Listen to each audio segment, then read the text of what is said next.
Has Apple officially given up on competing on AI? Welcome back to the AI Daily Brief Headlines Edition, all the daily AI news you need in around 5 minutes. Apple continues its just honestly astounding dereliction of any sort of coherent AI strategy or philosophy in anything approaching the urgency of the moment. Indeed, the company appears to be taking a gap year on AI as they head into next week's Worldwide Developer Conference. Bloomberg's Mark Gurman, who is basically the most informed mainstream media reporter on Apple, reports that next week's developer conference will forego any major AI announcements. Instead, the headline reveal seems to be a new naming convention for their operating systems. The company will reportedly skip from iOS 19 to iOS 26 in order to align with the year of release. Last year's conference, of course, featured Apple finally wading into the AI game in some way. Of course, it being Apple, they had to give it a different name, Apple Intelligence. Since then, though, things have not gone well. In fact, it's been a steady stream of lackluster performance, missing features, not getting right the one obvious necessary thing, which is an overhaul of Siri. Gurman writes, Apple needs a comeback, but that probably won't be happening at this year's WWDC. People within the company believe that the conference may be a letdown from an AI standpoint. Others familiar with the company's planned announcements worry they could make Apple's shortcomings even more obvious. Gurman continued, in the months following WWDC last year, it was evident that features like writing tools, Genmoji, and priority notifications, while helpful, didn't match the innovations coming from Apple's competitors. And the new Siri voice assistant meant to sit at the center of Apple Intelligence was delayed indefinitely after running into a series of engineering and testing snags. Now, if there is anything that anyone is sort of excited about, it's that it does appear that Apple plans on opening its AI models to developers. Gurman again writes, the iPhone maker is working on a software development kit and related frameworks that will let outsiders build AI features based on the LLMs that the company uses for Apple Intelligence. Now, it's not like all the other big tech companies have had an easy go of it. In 2023 and early 2024, Google was really rocked back on its heels as well. For most of 2023, all any of us were talking about was how Google could possibly be losing the battle to OpenAI after being a leader in AI for so long. And then at the beginning of 2024, they had the rushed launch of Gemini, feeling like they clearly needed to catch up to OpenAI, and we had the overly woke, historically inaccurate image generation, i.e. black Nazis. We also had the suggestion of putting glue on pizza. And yet in the years since, Google has come surging back. They are a major player again, they're constantly competing for the very top end of all the benchmarks, and there's genuine excitement around the ecosystem. And I think the difference that it shows is that while yes, Google was being outcompeted for some period of time, they never didn't have a commitment to or a big vision for artificial intelligence.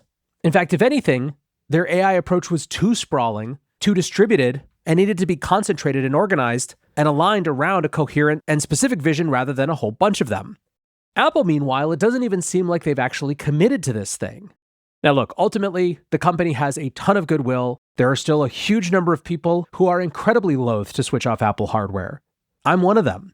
I think there's a world in which they thought about this very intentionally and decided to sit the first couple of years out until they better understood what real consumer demand was going to look like for AI. The problem, in other words, is not just that they're not doing enough. It's that they don't have any vision of what they're supposed to be doing in the first place. Gurman concludes, the big question is how long Apple can last with a go-slow approach to AI. The company is aiming to show real progress next year, but the AI race only seems to be accelerating each month. It's clear Apple needs to move faster, make bigger beta, and release bolder features, or risk eventually being lapped by its rivals.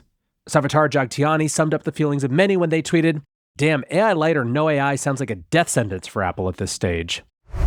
Next up, Elon Musk's XAI is looking for another huge tranche of funding. The Financial Times reports that XAI is launching a $300 million share sale that would value the company at $113 billion. Now, this is a secondary offer, which is intended to allow staff to sell shares to new investors. If successful, it would validate the pricing that came during XAI's all-stock acquisition of social media platform X back in March, which of course appeared to be negotiated between Elon Musk and himself. That deal attributed a $33 billion valuation to Twitter, an $11 billion drop from the price Musk paid in October 2022, and an $80 billion valuation to XAI, which was a 75% markup from the Series C last December.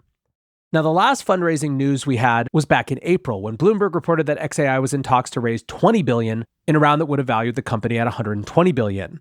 If that is still in the works and if it's completed, it would be easily one of the largest venture rounds in history. Shortly following reports of the smaller tender offer, Bloomberg also broke the news that Morgan Stanley is shopping around a $5 billion debt package for XAI, The package was launched on Monday, according to sources, with proceeds going to general corporate purposes. The deal is reportedly being priced with double-digit interest rates, and commitments are due within 2 weeks. For Musk's part, he is back full-time in his entrepreneurial endeavors. After leaving the administration last week, he posted, "Back to spending 24/7 at work and sleeping in conference server factory rooms. I must be super focused on X, XAI, and Tesla, plus Starship launch next week, as we have critical technologies rolling out." Lastly today, an update on the idea of how AI is going to impact consulting. McKinsey's AI has apparently reached the point where it can do the work of junior employees. Bloomberg reports that McKinsey's in-house AI called Lily has now reached the point where it's drafting proposals and preparing PowerPoint slides for the firm's consultants. Lily has been trained to create PowerPoint slides from single prompts and can ensure reports are written according to the firm's corporate style guide. Over 75% of the firm's employees are now using the tool on a monthly ongoing basis. Kate Smage, the company's global leader of technology and AI, said, "Do we need armies of business analysts creating PowerPoints? No, the technology could do that. Is that a bad thing? No, that's a great thing. It's not necessarily that I'm going to have fewer of them, but they're going to be doing things that are more valuable to our clients." Bloomberg notes, however, that McKinsey does in fact have fewer of them, with the firm's headcount dropping by 10% since the beginning of 2024. This was in fact the largest reduction in staff in the firm's history, with McKinsey insisting the reduction was due to increased attrition and a lack of replacement, rather than a gigantic wave of layoffs. Yet another interesting story in the ongoing question of how AI is going to impact jobs. However, for now, that is going to do it for today's AI Daily Brief Headlines edition. Next up, the main episode.